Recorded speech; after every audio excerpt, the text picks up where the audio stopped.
अस्सलाम वालेकुम dear students, कैसे हैं आप सब। उम्मीद करता हूँ कि आप सब खैर वाफियत से होंगे। तो कल के दिन हमने फर्नर सीरीज़ के रिलेटेड ये क्वेश्चंस जो हैं अपने कंप्लीट कर लिए थे। एक्सरसाइज के रिलेटेड जो भी क्वेश्चन थे, आज हम न्यू आर्टिकल को स्टार्ट करेंगे, न्यू सेक्शन को स्टार्ट करेंगे। इसमें सबसे पहले ना एक लेमा आता है 4.1 वाला, ठीक है। इसमें कहता है कि हमारे पास ई एक सेट है, ई है के जिसमें E1 E2 so on En है। कहता है ये इज़ एन आर्थोनॉर्मल सेट,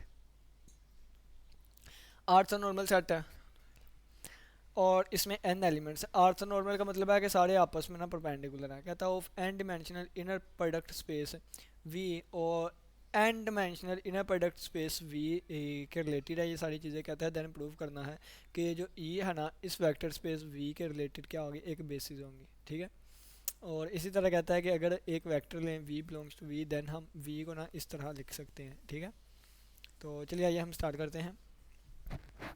सबसे पहले देखिए, कहता है since number of elements in E में नंबर ऑफ एलिमेंट्स कितने हैं, एन है। तो यानी कि ये नहीं है बल्कि मैं बताने लगा हूँ। कहता है since number of elements in E, number of elements जितने हैं ना ई में, उतनी ही हमारे पास डिमेंशन ऑफ वी होगी, ठीक है।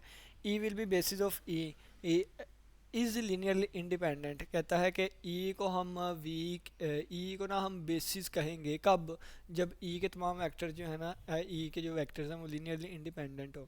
ये ना हम चैप्टर नंबर 1 में ये सारी चीज़ें डिस्कशन करके आए थे कि क्या, कि अगर हमारे पास एक वेक्टर है जो कि स्पैनिंग सेट होता है, अगर उसके तमाम एलिमेंट्स आपस में लीनियरली इंडिपेंडेंट हो जाए तो वो हमारे पास बेसिस कहलाते हैं।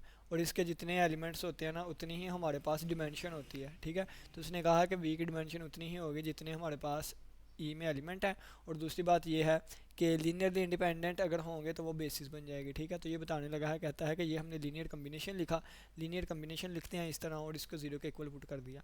अब अगर C1 C2 सोन Cn तमाम वैल्यूज़ हमारे पास नॉट इक्वल टू ज़ीरो आ गई तो ये हमारे पास लीनियरली इंडिपेंडेंट हो जाएंगे, ठीक है। तो देखें, कहता है इसको समीशन फॉर्म में लिख लिया, समीशन Ci और Ei, ठीक है। और आई की वैल्यू 1 से लेके एन तक जा रही है, ठीक हो गया। कहता है हमने दोनों तरफ ना ई जे से डॉट प्रोडक्ट ले ली, यहाँ भी ई जे से डॉट प्रोडक्ट ले ली, यहाँ भी ई जे से डॉट प्रोडक्ट ले ली, ठीक हो गया। अब ये हमारे पास डॉट प्रोडक्ट है तो ये हमारे पास क्या बन जाएगी, ये हमारे पास इनर प्रोडक्ट बन जाएगी, क्योंकि हमने पढ़ के आए हैं क्या, कि u डॉट वी जो होता है इक्वल होता है u और इनर प्रोडक्ट v, ये वेक्टर्स की बात हो रही है, ठीक है। और अगर हमने ये भी पढ़ा है कि अल्फ़ा, यानी कि अगर अल्फ़ा u और बीटा v लिखा हुआ है ना इस तरह, तो हम इस तरह भी कर सकते हैं, अल्फ़ा को बाहर निकाल सकते हैं, बीटा को बाहर निकाल सकते हैं, यानी कि हम इसको अल्फ़ा बीटा यू वी लिख सकते हैं, यू वी, ठीक है। तो यही बात लिखी हुई है कि अगर इसकी डॉट प्रोडक्ट है इन दोनों की क्या ये सारे मल्टीप्लाई हो रहे हैं तो मैं इस सारे को इनर प्रोडक्ट के अंदर लेके आ सकता हूँ। यानी कि ये वाली चीज़ की इनर प्रोडक्ट इसके साथ आ गई, ठीक है। ये वाली चीज़ की इनर प्रोडक्ट इसके साथ, क्योंकि इसके साथ डॉट प्रोडक्ट है। अब ये एज ए कॉन्स्टेंट बाहर आ जाएगा, ठीक है। कैसे, ये वाला चीज़ मैंने आपको थ्योरम वगैरह बता, ये चीज़ बता दी है साइड पे, ये बाहर आ गई और इसकी इनर प्रोडक्ट आ गई। अब इसकी इनर प्रोडक्ट ना कनेक्टेड डेल्टा के इक्वल होती है, ठीक है। ये कनेक्टेड डेल्टा, ये भी हम पहले चैप्टर में आर्टिकल 3 या 4 या पता नहीं दूसरे तीसरे आर्टिकल में हम सेक्शन में ये चीज़ डिस्कस की थी, कनेक्टेड डेल्टा बन जाता है ये। और इससे हमारे पास फिर एक ना वेक्टर भी, एक मैट्रिक्स भी बन जाता है, तो वो सारा रिलेट किया था हमने चैप्टर नंबर 1 में, ठीक हो गया। अब ये कहता है कि ये सी जे जो है ना ये इक्वल होगा ज़ीरो के, ठीक है। ये कनेक्टेड, अब ये सी जे ज़ीरो के इक्वल मतलब क्या है, ये कनेक्टेड डेल्टा जो होता है ना, ये कनेक्टेड डेल्टा, इसको ना, इसका मुझे नाम भूल गया, वेक्टर एंड टेंसर एनालिसिस में हम डिस्कशन करके आए थे। ये ना रिप्लेसमेंट के लिए भी यूज़ होता है, यानी कि देखें ये सी के साथ आई लिखा हुआ है ना, लेकिन जब इसके साथ कनेक्टेड डेल्टा यूज़ करेंगे ना ये इसको जे बना देगा, ठीक है। यानी कि आई को रिप्लेस करके ना इसने जे बना दिया। फ़र्ज़ किया है सी आई लिखा हुआ है ना, मैं आई की जगह जे लेके आना चाहता हूँ ना, ये मैं साथ कनेक्टेड डेल्टा यूज़ कर लूँगा तो आई ख़त्म हो गया, सी जे आ जाएगा, ठीक है ना। इस तरह ये वाली चीज़ आ जाती होती है। और ये साथ समीशन लगा हुआ है, इसको कहते हैं समीशन कन्वेंशन। तो ये वेक्टर एंड टेंसर एनालिसिस में ना आप पढ़ेंगे समीशन कन्वेंशन। तो समीशन कन्वेंशन को यूज़ करते हुए, टेंसर्स का यूज़ करते हुए हमने इसको इसके इक्वल लिख लिया। तो सी जे ज़ीरो के इक्वल आ गया, तो हमने साबित कर दिया कि जितने भी कांस्टेंट आएंगे हमारे पास, ईच कांस्टेंट इज़ ज़ीरो, तमाम कांस्टेंट ज़ीरो है, हैंस हमारे पास ई क्या हो गया, लीनियरली इंडिपेंडेंट हो गया। और लीनियरली इंडिपेंडेंट हो गया तो ये हमारे पास बेसिस बन गई, ठीक हो गया। तो ये हमारा पहला पार्ट साबित हो गया। अब दूसरा पार्ट साबित करना है, तो दूसरे पार्ट पे आए, कहता है वी बिलोंग करता है वी से, तो इसका मतलब है वी के लिए ये लीनियर कम्बिनेशन हमने लिख लिया। लीनियर कम्बिनेशन में लिखा जाएगा क्यों, क्योंकि ये हमारे पास बेसिस थी, तो बेसिस ये यानी कि ये लीनियर कम्बिनेशन में लिख दिया गया। अब इसको हमने समीशन की फॉर्म में लिख दिया। अब ये देखिए, ये कहता है वी डॉट ई आई, यानी कि ये इसके इक्वल होता है। ये ना मैं आपको बताता हूँ, जैसे एग्जांपल देता हूँ मैं आपको, फोन आ रहा है, वीडियो भी नहीं मैंने रोकनी दोस्त का। एक मिनट। अस्सलाम वालेकुम। वालेकुम सलाम। अल्हम्दुलिल्लाह जल्दी गल कर लें वीडियो बनती पई है। मैं क्या जल्दी गल कर लें वीडियो बनती पई है। हाँ तकरीबन ना 6:15 6:30 बजे फ़ोन कर लें हैं। अल्लाह हाफिज़।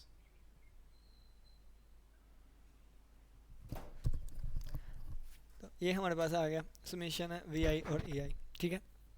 अब देखें एक में देखिए एक्स आई प्लस वाई जे और प्लस जी के। ठीक है। फ़र्ज़ किया ये हमारे पास एक वेक्टर है ना, ये वाला वेक्टर है। और अगर हमारे पास ये एक वेक्टर हो, यानी कि देखें अगर मैं डॉट प्रोडक्ट लूँ, अगर मैं डॉट प्रोडक्ट लूँ इसकी, यानी कि एक्स आई वाले की, यानी कि इसकी डॉट प्रोडक्ट लूँ आई वाले से, और एक मिनट इसकी नहीं, अगर मैं कहूँ ये वेक्टर क्या है, ये इस तरह मैं समझाता हूँ आपको। एक मिनट, ये वी वेक्टर है ना, समझाना ही है जिस तरह मर्जी समझाऊँ। ये वी वन और आई, और ये प्लस वी टू जे में कह दूँ, और ये प्लस वी थ्री के कह दूँ है। अगर मैं दोनों तरफ डॉट प्रोडक्ट लूँ, इसकी लूँ आई से, दोनों तरफ मैंने डॉट प्रोडक्ट ले ली आई से, इसकी भी और इसकी भी आई से मैंने ना दोनों तरफ डॉट प्रोडक्ट ले ली, और ये टू आएगा यहाँ पे टू और जे, और यहाँ पे वी थ्री के, और ये मैंने डॉट प्रोडक्ट ले ली इसकी भी किससे आई से। अब ये तो वी आई रहेगा ना, ये तो वी आई, ये वी यूनिट वेक्टर नहीं है, ये वी आई बन गया। ठीक है। आई से डॉट प्रोडक्ट ली थी।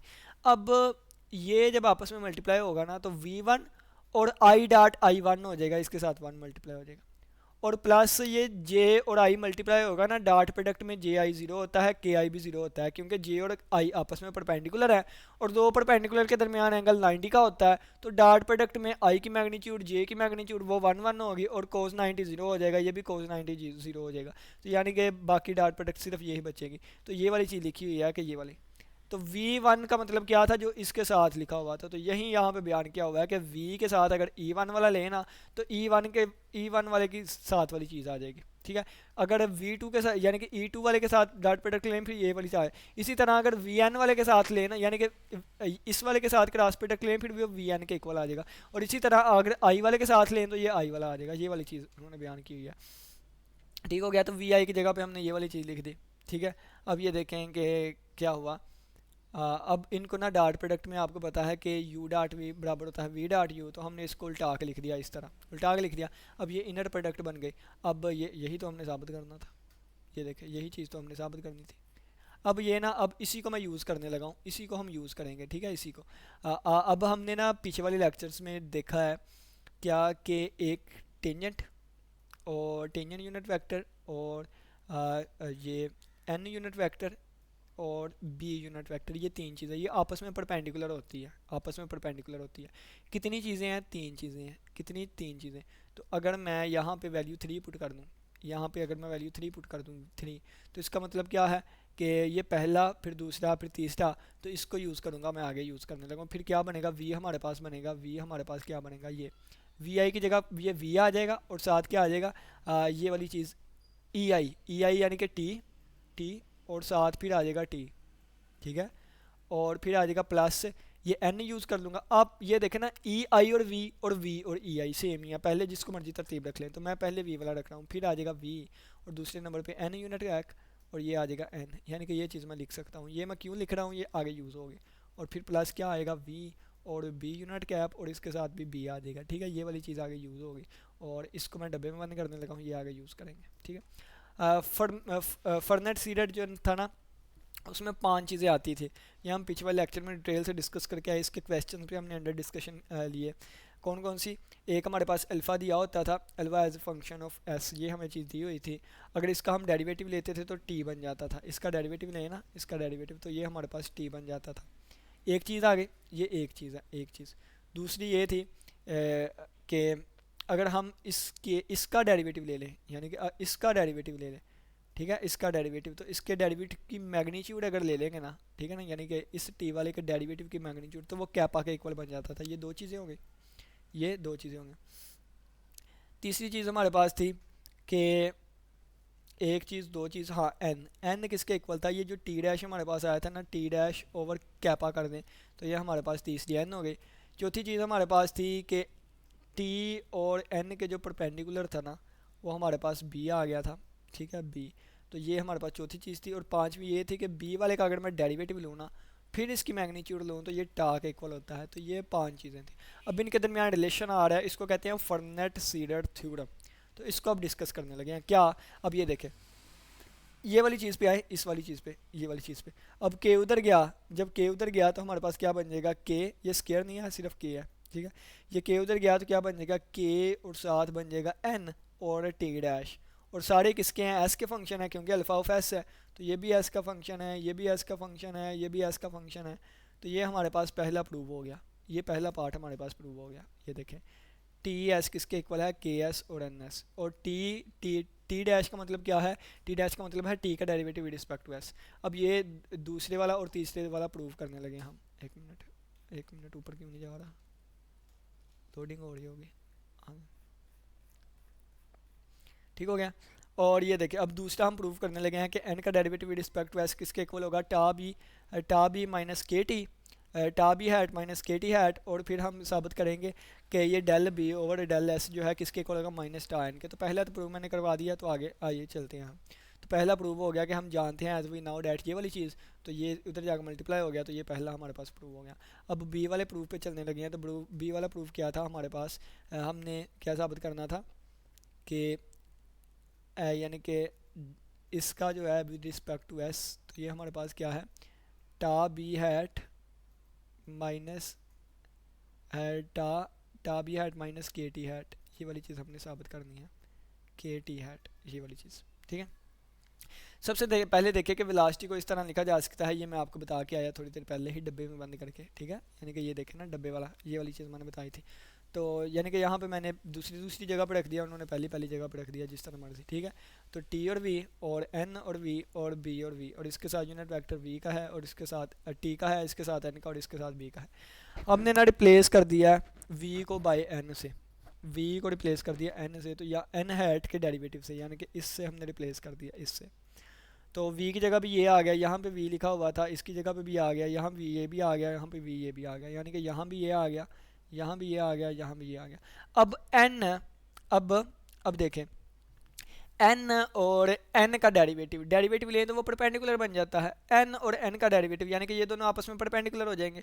किसी भी चीज़ का डेरिवेटिव लें तो उसके परपेंडिकुलर हो जाता है, तो ये दोनों आपस में परपेंडिकुलर हो जाएंगे। अगर ये दोनों परपेंडिकुलर हो जाएंगे तो इनकी डॉट प्रोडक्ट जीरो हो जाएगी, क्योंकि दो परपेंडिकुलर हो तो उनके दरमियान एंगल 90 हो जाता है, कोस 90 जीरो हो जाता है, डॉट प्रोडक्ट जीरो हो जाती है। तो ये चीज़ हमारी ख़त्म हो गई।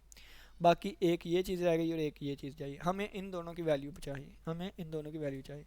इन दोनों की वैल्यू कैसे निकालेंगे, देखें जी, पहले ना इसकी वैल्यू निकाल लेते हैं। हमें क्या चाहिए, हमें टी हैट और एन हैट का डेरिवेटिव चाहिए। तो मैं लेट कर लेता हूँ टी हैट और एन हैट का डेरिवेटिव नहीं बल्कि इसका सिंपल वाला, क्योंकि मुझे पता है कि ये टी और टी के परपेंडिकुलर एन है, तो ये दोनों परपेंडिकुलर है, इनकी डॉट प्रोडक्ट जीरो आएगी। ये मैंने लेट कर लिया, लेट नहीं है बल्कि इसी के इक्वल होता है, ठीक है।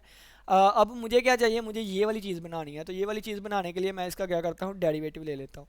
जब मैंने डेरिवेटिव ले लिया तो पहले का डेरिवेटिव ये देखें, टी वाले का डेरिवेटिव एन वाला वैसे ही प्लस पहले वाला वैसे ही, दूसरे का डेरिवेटिव ये प्रोडक्ट रूल लग गया हमारे पास, क्या लग गया, प्रोडक्ट। अब टी डैश किसके इक्वल होता है, ये पहले हम प्रूव करके आए, पहले वाले में दे, ये देखें टी डैश किसके इक्वल होता है, के एन हैट। तो इसकी जगह पे के एन हैट आ गया और ये एन हैट वैसे का वैसे ही, और इसकी वैल्यू मुझे चाहिए जो मैं फाइंड करना चाहता हूँ, ठीक है। ये देखें ना, इसी की वैल्यू चाहिए मुझे, तो इसको इधर ही रहने दिया। अब ये देखें, अब यहाँ से के मैं कॉमन निकाल सकता हूँ कैसे, ये जो मैं आपको थ्योरम ऊपर बता के आया था, ये वाला थ्योरम, ठीक है। इस वाले थ्योरम के तहत ये अकेला अकेला भी बाहर आ जाता है, यानी कि अगर यहाँ बीटा ना लगा होता तो यहाँ बीटा नहीं आना था, सिर्फ अल्फा ही बाहर आ जाता है। तो ये वाले थ्योरम के तहत हमारे पास के बाहर आ गया, तो बाकी अंदर क्या बचेगा, एन हैट और एन हैट, ये वाली चीज़ बच जाएगी हमारे पास बाकी। और ये दोनों आपस में पैरेलल है, और जब दो आपस में पैरेलल हो तो इनकी डॉट प्रोडक्ट अगर हमने फाइंड करनी हो तो पहले वाले की मैग्नीट्यूड 1, दूसरे वाले की मैग्नीट्यूड 1, और cos of angle between them तो कोज 0 1 होता है, तो इसका आंसर 1 आ जाएगा। के मल्टीप्लाई बाय 1 तो आंसर आ गया के। और ये वाली चीज़ इसकी वैल्यू मैंने फाइंड करनी थी, के उधर जाकर माइनस का हो गया, इसकी वैल्यू आ गई माइनस के, ठीक है। तो ये हमारे पास 0 हो गया था और इसकी वैल्यू आ गई माइनस के, ठीक है। माइनस के टी हैट बन गया ये, यानी कि क्या बन गया, माइनस के टी हैट और प्लस ये 0 बन गया, 0 लिखे या ना लिखे। अब इसकी वैल्यू चाहिए हमें, अगर इसकी वैल्यू पता चल गई तो हम पुट करके आंसर निकाल लेंगे। उन्होंने कहा नहीं बोतल निकाल लें, ये मेरे पास है। नेक्स्ट हमारे पास देखें ये वाली एक चीज़ आ गई। अब हमने इसकी वैल्यू निकालनी है। इसकी वैल्यू कैसे निकालेंगे, बिल्कुल वही बात देखें। इसकी जगह मैं क्या रखूँगा, बी हैट और एन हैट आपस में परपेंडिकुलर होते हैं। इसकी वैल्यू किसके इक्वल हो गई, इसकी वैल्यू किसके इक्वल हो गई, इसकी वैल्यू ज़ीरो के इक्वल, आपस में परपेंडिकुलर है। ये भी तरीका हम लेके चल सकते हैं, लेकिन ये वाला हम लेके चलते हैं, ठीक है, आसान ये वाला। ये वाला नहीं, हाँ ये वाला, इसको लेके चलने लगे हैं, आगे प्रोसीड करने लगे हैं। जब इसको आगे प्रोसीड करेंगे तो देखें ये वाली चीज़ हमें पता है जीरो के इक्वल है। इसका डेरिवेटिव लूँगा तो पहले का डेरिवेटिव दूसरा वैसे प्लस पहला वैसे दूसरे का डेरिवेटिव, डेरिवेटिव मतलब ये मैं ऊपर डैश लगाई जाता है। अब ये वाली चीज़ ना माइनस टा के इक्वल होती है, ये चीज़ माइनस टा के इक्वल होती है। ये आगे जाके हम प्रूव भी करेंगे। और ये टा की टारियन की बाय डेफिनेशन ये चीज़ आती है, ठीक है। ये टारियन की आप बुक से डेफिनेशन देखेंगे ना, ये बाय डेफिनेशन चीज़ आती है, इसको आगे जाके हम प्रूव भी कर देंगे, ठीक है। तो ये माइनस टा आ गया और प्लस, और ये वाली चीज़ वैसे की वैसे। अब टा उधर जाकर पॉजिटिव का हो गया, ये टा पॉजिटिव हो गया, ठीक है। तो ये हमारे पास किसके इक्वल आ गया, टा आ गया। तो ये वाली देखें, यानी कि इसकी जगह मैं टा रख दूंगा, ये टा बी हैट बन गया। तो ये हमारे पास क्या बना, एन, एन हैट किसके इक्वल आ गया हमारे पास, एन हैट इक्वल आ गया माइनस के टी हैट और प्लस टा बी हैट, ये वाला हमारे पास इक्वल आ गया। और ये दरमियान वाला जीरो कैसे हुआ था, मैंने तो ऐसे बता दिया था, आप इसको ऐसे भी सोल्व कर सकते हैं कि एन और एन दोनों आपस में पैरेलल है, तो इसकी डॉट प्रोडक्ट वन के इक्वल आएगी। पहले का डेरिवेटिव दूसरा वैसे प्लस पहला वैसे दूसरे का डेरिवेटिव अगर देखा जाए तो दोनों डॉट प्रोडक्ट में सेम होते हैं, तो टू टाइम्स ऐड हो जाएगा, टू उधर जाकर डिवाइड हो गया, तो यानी कि इसका आंसर जीरो आ गया। तो ये दरमियान वाले का आंसर जीरो, पहले वाले का क्या आया था माइनस के टी हैट और आगे वाला जीरो आ गया था, और उसके आगे प्लस टा बी हैट, और ये किसके इक्वल आ गया, एन के इक्वल आ गया। और यही हमने साबित करना था, ठीक है। ये वाली चीज़ हमारे पास साबित हो गई। अब इस तीसरे वाले को साबित करेंगे, ठीक है। अब दूसरे वाले को साबित करने के लिए हमने दोनों तरफ एन रखा था ना, अब इसको साबित करने के लिए हम दोनों तरफ क्या करेंगे, वी की जगह पे बी हैट रखेंगे, ठीक है। तो आज तीसरे वाले को साबित करते हैं, ठीक है, तीसरे वाले को साबित। तो ये लिखा, अब हमने वी को रिप्लेस कर दिया किससे, बी, बी हैट डैश से, ठीक है। तो ये वाला साबित कर दिया। अब देखें यहाँ से, अब ये वाली चीज़ अभी अभी मैंने बताई है क्या, कि ये B N hat, B dash और एन हैट, इसका आंसर माइनस टा होता है बाय डेफिनेशन। तो इसका आंसर क्या आ जाएगा, माइनस टा आ जाएगा, माइनस टा और ये एन हैट, ठीक है, बाय डेफिनेशन ये चीज़ मैंने बताई है। अब मुझे किसकी वैल्यू चाहिए, इसकी। तो इसकी वैल्यू कैसे निकालेंगे, हमें पता है कि बी डैश और बी डैश जो है ये आपस में परपेंडिकुलर है, तो इनकी डॉट प्रोडक्ट कितनी है, आपस में पैरेलल है, डॉट प्रोडक्ट वन आएगी। डेरिवेटिव लूँगा तो ये टू टाइम्स बन जाएगा जिस तरह एन वाला बना था, तो टू टाइम्स बी और बी डैश की ये वाली चीज़ बन जाएगी, टू उधर जाकर डिवाइड हो गया ज़ीरो हो जाएगा। तो ये हमारे पास सिर्फ ये, इसका आंसर ज़ीरो आ गया, ये तो ज़ीरो हो गया। अब ये माइनस टा एन हैट बन गया। इसकी वैल्यू अब मुझे चाहिए कि इसकी, अब इसकी वैल्यू चाहिए। तो इसके लिए देखें, इसकी वैल्यू चाहिए तो मुझे पता है कि ये ज़ीरो के इक्वल होता है। कैसे, क्योंकि ये दोनों आपस में परपेंडिकुलर है, आर्थ नॉर्मल सिस्टम है, ऊपर पढ़ के आए थे कि दोनों सारे आपस में परपेंडिकुलर होते हैं। आपस में परपेंडिकुलर है, जीरो आ गया, पहला वैसे पहले का डेरिवेटिव दूसरा वैसे प्लस पहला वैसे दूसरे का डेरिवेटिव इक्वल टू जीरो। तो टी की जगह पे के एन हैड, यानी कि जो पहला पार्ट है वो प्रूव करके आए क्या, कि टी हैड किसके इक्वल होता है, के एन हैड के, ठीक है। ये इसकी वैल्यू पुट कर दी, बी का भाई वैसे ही टी, ये और ये के जो है वो कॉमन ले लिया, बाकी क्या बचा, एन और बी, और ये दोनों आपस में परपेंडिकुलर है, और परपेंडिकुलर की डॉट प्रोडक्ट कितनी होती है, जीरो, परपेंडिकुलर की डॉट प्रोडक्ट जीरो हो गई, क्योंकि एन और बी आपस में परपेंडिकुलर है ना, जीरो हो गया सारा। इसकी वैल्यू कितनी आ गई, जीरो आ गई, इसकी वैल्यू भी जीरो आ गई। ये देखिए वापस आ जाते हैं यहाँ पे, इसकी वैल्यू जीरो आ गई थी, इसकी वैल्यू भी जीरो आ गई, और ये बाय डेफिनेशन माइनस टा एन हैड था, तो बी डैश किसके इक्वल हो गया, माइनस टा एन हैड के। तो ये वाला देखें कि सारी पुट करके हमारे पास ये किसके इक्वल आ गया, माइनस टा एन हैड के, सही। इसकी मैट्रिक्स फॉर्म लिखनी हो तो ये हमारे पास मैट्रिक्स फॉर्म आ गई। देखें मैट्रिक्स को कैसे मल्टीप्लाई करते हैं, इसको इससे मल्टीप्लाई करूँगा तो ये पहला ज़ीरो हो गया, दूसरा के एन हैट हो गया, के एन हैट, और ये तीसरा ज़ीरो हो गया, ठीक है। और ये यानी कि ये इस तरह आ जाएगा। अब ये दूसरे वाले को इससे मल्टीप्लाई करूँगा तो माइनस के टी हैट बन जाएगा, माइनस के टी हैट, और दूसरे वाला ज़ीरो हो जाएगा, और तीसरा क्या बनेगा, प्लस टा बी हैट, और टा बी हैट। और इसका देखें जब इसको इससे मल्टीप्लाई करूँगा तो क्या बनेगा, ज़ीरो, और ये माइनस टाइन हैट, और तीसरे वाला ज़ीरो, ये वाली चीज़ बन गई। और आप देखें इसका आर्डर 3/3 था मैट्रिक्स का, और इसका आर्डर कितना है, 3/1 है, यानी कि ये आर्डर सेम था, इसका मतलब मैट्रिक्स को मल्टीप्लाई कर सकते हैं, जो आंसर आएगा वो 3/1 का आएगा। तो देखें मैट्रिक्स 3/1 का आया। अब ये टी डैश की वैल्यू ये वाली थी और बिल्कुल यही थी, और ये दूसरा इसको हमने प्रूव किया और देखें इसको ही प्रूव किया, और तीसरा हमने इसको प्रूव किया, देखें हमने इसको प्रूव किया। ठीक हो गया। तो ये हमारे पास यानी कि जो जो तीन रिजल्ट है ना उसको मैट्रिक्स फॉर्म में हम इस तरह भी लिख सकते हैं। ये क्या है, फर्नेट फार्मूला कह सकते हैं या फर्नेट सीडेट थ्योरम कह सकते हैं इसको। ठीक है। और ये स्क्यू सिमेट्रिक मैट्रिक्स है। एक स्क्यू सिमेट्रिक मैट्रिक्स क्या है, अगर इसका मैं ट्रांसपोज लूँगा ना वो क्या आएगा, ज़ीरो और के ज़ीरो आ जाएगा, और ये माइनस के ज़ीरो टा आ जाएगा, और ये ज़ीरो माइनस टा ज़ीरो आ जाएगा। इसका ट्रांसपोज लूँगा, इसको माइनस साइन का अमल लूँगा तो दोबारा ये बन जाएगा, यानी कि इसका ट्रांसपोज यानी कि इस वाली चीज़ का ट्रांसपोज दोबारा माइनस इस वाली चीज़ के इक्वल है, यानी कि ये स्क्यू सिमेट्रिक है। और स्क्यू सिमेट्रिक मैट्रिक्स की एक और निशानी होती है कि डायगोनल की एंट्रीज जब भी ज़ीरो आ जाए ना आपके पास, तो पहली नज़र जानी चाहिए हमारे पास कि क्या ये स्क्यू सिमेट्रिक तो नहीं है, और जो यहाँ पे लिखा हो उसके साथ माइनस साइन यहाँ पे, ये ज़ीरो का ज़ीरो, और जो यहाँ पे लिखा हो उसका माइनस साइन यहाँ पे, जो यहाँ पे लिखा हो उसका माइनस यहाँ साइन यहाँ पे, लेकिन ये ज़ीरो ज़ीरो है, ज़ीरो का अल्ट ज़ीरो ही होता है। ठीक है। ये हमारे पास नेक्स्ट हमारे पास करोलरी आ गई है। तो करोलरी क्या कहती है, कहता है लेट हमारे पास ये हमारे पास एक यूनिट स्पीड कर्व है और kappa not equal to zero है। कहता है देन द फॉलोइंग चीज़ें जो हैं वो आपस में इक्विवेलेंट होंगी। पहली क्या है कि image of alpha lies in a plane, यानी कि अल्फ़ा जो है वो प्लेन कर्व होगी। प्लेन कर्व किसे कहते हैं, ऐसी कर्व जो कि प्लेन में लाई करती है। कहता है अगर अल्फ़ा हमारे पास यूनिट स्पीड कर्व है और kappa not equal to zero है तो कहता है कि हमारे पास वो क्या होगी, प्लेन कर्व है, प्लेन कर्व। ठीक है। इमेज जो है वो प्लेन कर्व होगी ये वाली चीज़, और बीटा कांस्टेंट वेक्टर होगा ये वाली चीज़, और टा ज़ीरो होगा। ये तीनों चीज़ें आपस में इक्विवेलेंट होंगी, यानी कि जहाँ कहीं भी इनमें से कई एक भी रिजल्ट आ गया हम इसको दूसरे या तीसरे से स्वैप कर सकते हैं। तीनों का मतलब एक ही है।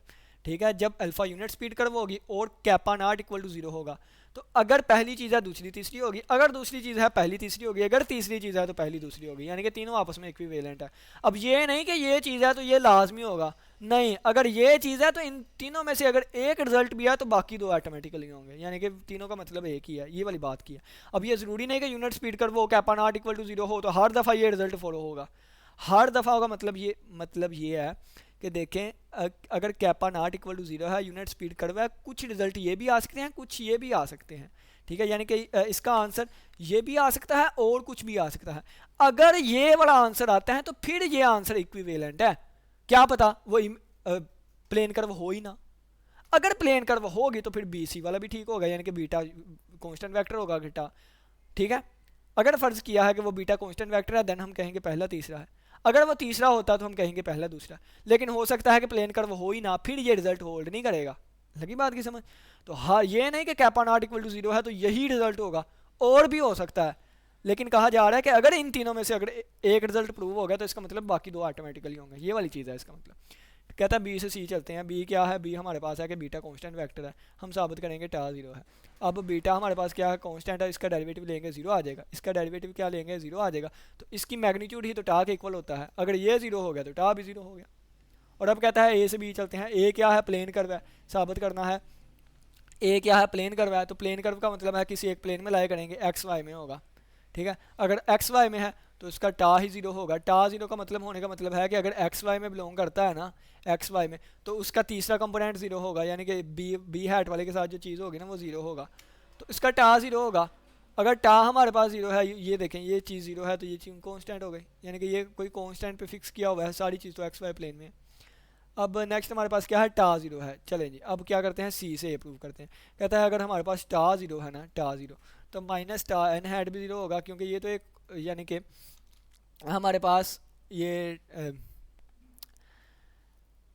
एक मैं चीज़ यहाँ पे आपको साइड पे बताता हूँ कि अगर हमारे पास x ज़ीरो है ना तो हम लिख सकते हैं एक्स आई भी ज़ीरो ही होगा। क्यों, क्योंकि ये तो एक यूनिट वेक्टर है, ये तो कभी ज़ीरो हो नहीं सकता, तो फिर इसका मतलब क्या है, इसके साथ जो चीज़ लिखी हुई है ना वो चीज़ ज़ीरो होगी। तो बिल्कुल इसी तरह यानी कि इसका मतलब क्या है, टा ज़ीरो है, टा ज़ीरो से हम ये भी रिजल्ट लिख सकते हैं कि टा ही ज़ीरो है ना, तो इसका मतलब ये क्या चीज़ रिप्रेजेंट करता है, बी हैट को। तो इसका मतलब बीटा यानी कि ये डेरिवेटिव अगर ज़ीरो है तो यानी कि वो चीज़ कांस्टेंट ही रही होगी, तो तब भी डेरिवेटिव ज़ीरो आया ना। तो which is possible only if alpha is plane curve, यानी कि ये चीज़ उसी वक्त पॉसिबल है जब अल्फ़ा प्लेन कर्व है, यानी कि सी से ए प्रूव हो गया, और ए हम कह रहे हैं कि ये उसी वक्त पॉसिबल है जब अल्फ़ा, यानी कि तीनों चीज़ें हमने बता दी। ठीक हो गया। अब ऑस्किलेटिंग प्लेन है, तो ये मैंने पीछे वाले लेक्चर्स में ऑस्किलेटिंग प्लेन के बारे में डिस्कशन कर दी थी, नॉर्मल प्लेन के बारे में, रेक्टिफाइंग प्लेन के बारे में। ठीक है। तो नेक्स्ट हमारे पास क्या आता है, हेलिक्स के बारे में डिस्कशन वगैरह। तो ये कितना गुड़ा आ गया पहले मैं देख लूँ।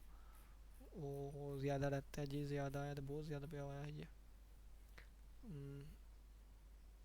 प्रॉब्लम नंबर यहाँ तक आ गया, आगे एक्सरसाइज स्टार्ट हो जाती है। चलें जी, मैं इसको थोड़ा थोड़ा ओवरव्यू दे देता हूँ, क्योंकि मेरी ना रोटी बन गई है तो मैंने जाके वो खानी भी है, भूख लगी हुई थी, तो मैं थोड़ा थोड़ा ओवरव्यू दे देता हूँ। नेक्स्ट, हेलिक्स क्या होता है? कहता है वेक्टर इज कॉल्ड है, एक कर्व को हम हेलिक्स का नाम देंगे if tangent at each point makes a constant angle with a fixed direction. कहता है एक फिक्स्ड डायरेक्शन से एक कांस्टेंट एंगल पे, कहता है अ कर्व इज कॉल्ड है हेलिक्स, एक कर्व को हम हेलिक्स कहेंगे if tangent at each point, her point पे जो टेंजेंट होगा एक कांस्टेंट एंगल और के एक फिक्स्ड डायरेक्शन के साथ एक कांस्टेंट एंगल हो। तो if U is a vector, अगर हमारे पास यू एक यूनिट वेक्टर है along the fixed direction, then कहता है हमारे पास ये वाली चीज़ होल्ड होगी। देखें इसकी यानी कि टी डैश यू, यानी कि T dot U, dot product find की टी और यू, इसकी मैग्नीट्यूड और आगे कोज ऑफ थीटा, इसकी यूनिट वेक्टर है, इसकी मैग्नीट्यूड 1, इसकी भी मैग्नीट्यूड 1, ये कोज ऑफ थीटा आ गया, कोज ऑफ थीटा आ गया। इसको मैं इनर प्रोडक्ट के फॉर्म में लिख सकता हूँ, डॉट प्रोडक्ट है तो कोज ऑफ थीटा क्या है, एट द एंड एक कांस्टेंट वैल्यू आएगा, यानी कि अगर टी और यू इसकी डॉट प्रोडक्ट या इनर प्रोडक्ट का आंसर जो है वो कांस्टेंट आता है, तो इसका मतलब वो हेलिक्स को रिप्रेजेंट करेगा। ठीक है, थीटा एक कांस्टेंट है तो इसका मतलब ये एक कांस्टेंट वैल्यू आएगी, और अगर कहता है ये वाली चीज़ है तो ये हमारे पास हेलिक्स को रिप्रेजेंट करेगा, is called the axis of helix. ठीक है, इसको हम हेलिक्स का अब नेक्स्ट हमारे पास देखें नोट, कहता है any regular plane curve is a helix beta constant. कहता है कोई भी रेगुलर कर्व लें वो हमारे पास हेलिक्स होगी, क्योंकि beta is constant act as U, क्योंकि बीटा जो है वो एज ए कांस्टेंट एक्ट करेगा, एज ए कांस्टेंट एक्ट करेगा तो उसको हम एज ए यू वेक्टर तस्वर करेंगे। ठीक है, अब आगे देखे, कहता है कोडलरी हमारे पास आ गई है, कहता है यूनिट स्पीड कर्व ले लीजिए। यूनिट स्पीड कर्व यानी कि जिसकी स्पीड की वैल्यू 1 हो, यानी कि जिसकी मैग्नीट्यूड हमारे पास D alpha over D T या D alpha over D alpha over D S 1 हो। कहता है with K not equal to 0 is helix होगा। कहता है if and only if there exist C such that, अगर कहता है वहाँ पे सी इस तरह का एग्जिस्ट करे। ठीक है, इफ़ एंड ओनली इफ का कैसा है तो कन्वर्स भी प्रूव करेंगे। कहता है suppose curve is a helix, suppose कर लिया है कि कर्व हेलिक्स है, इसका मतलब ये रिजल्ट फॉलो होगा। ठीक है, ये रिजल्ट फॉलो होगा। और कहता है यू हमारे पास क्या है, कांस्टेंट है, यू हमारे पास क्या है, कांस्टेंट है। तो हम क्या करेंगे, हमने ना इसका डेरिवेटिव ले लिया, इसको ना डेरिवेटिव ले लिया, जब इसका डेरिवेटिव लिया है तो ये भी क्या चीज़ है, ये भी एक कांस्टेंट है, कांस्टेंट का आंसर 0। अब यू भी एज ए कांस्टेंट रेट होगा, ये कांस्टेंट आ गया और इसका डेरिवेटिव टी कैप और इसके ऊपर डैश आ गई। अब ये किसके इक्वल होता है, ये हम पढ़ के आए फर्नेट सीडेट फार्मूला से कि के एन डैश होता है। ठीक है, ये वाली के उधर जाके 0 हो जाएगा। ठीक है, यानी डिवाइड में चला गया, कांस्टेंट है ना, तो ये हमारे पास ये वाली चीज़ आ गई।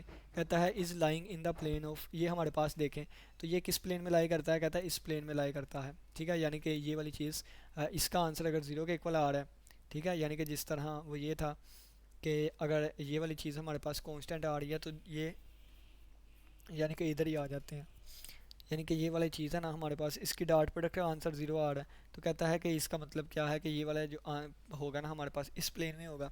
और ये इसको अगर हम उस फॉर्म में लिखें,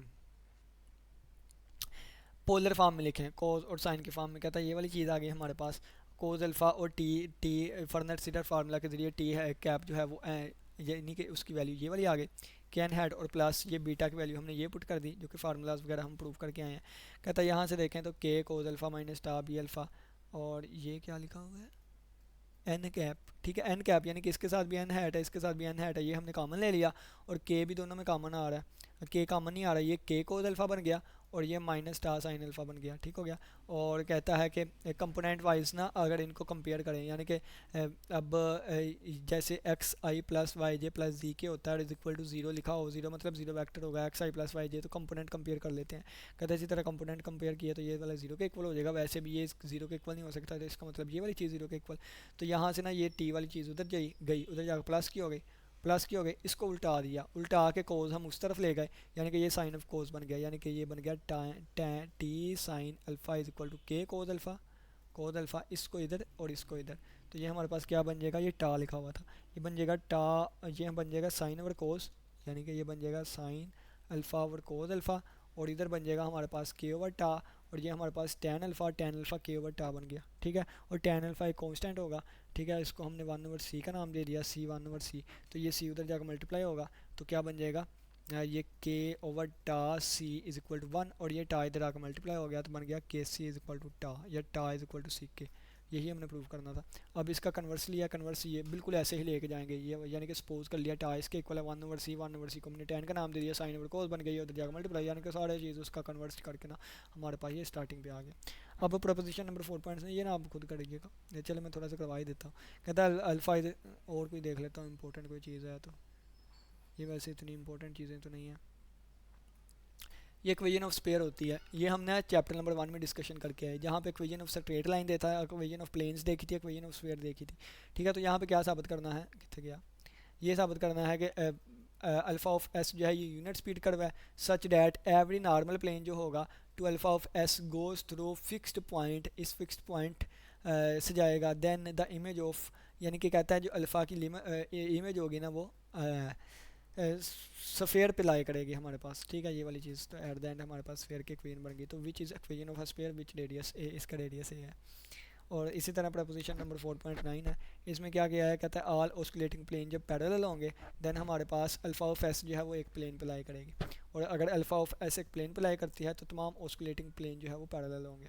ये कोरोलरी है छोटी सी, कहता है सपोज किया है कि अल्फ़ा ऑफ एस जो है वो एक प्लेन पे लाई करता है। ठीक है, तो डैट प्लेन इस, तो वो ज़ाहिर सी बात है कि वो हमारे पास अगर कोई कर्व जो है वो प्लेन पे लाई करे, अच्छा आ जाता हूँ,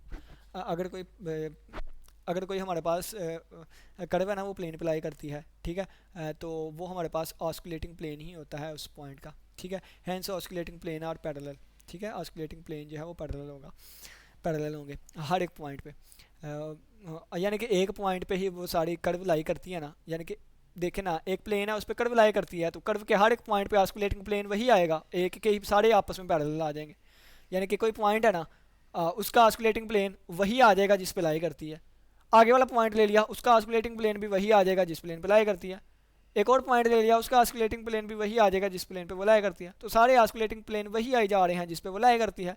तो इसका मतलब क्या हो गया, यही कि वो सारे प्लेन जो भी आ रहे हैं असल में वो एक प्लेन ही है, तो सारे आपस में पैरेलल है। कन्वर्सली कहता है ऑस्कुलेटिंग प्लेन आर पैरेलल है, तो कहता है then beta hat at all points are parallel, तो बीटा हेड भी उनका सारे का पैरेलल होगा।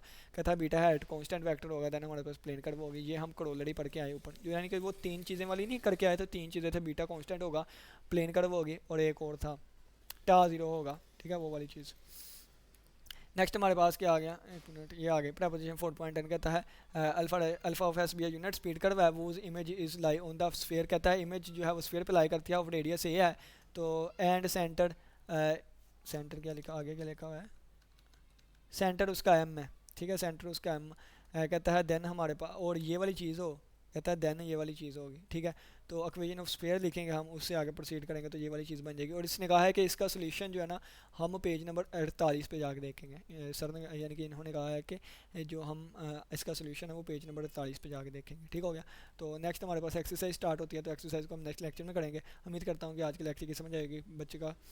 इसी के साथ इजाज़त है, अपना बहुत सा ख्याल रखिएगा, अल्लाह हाफिज़, अल्लाह निगहबान।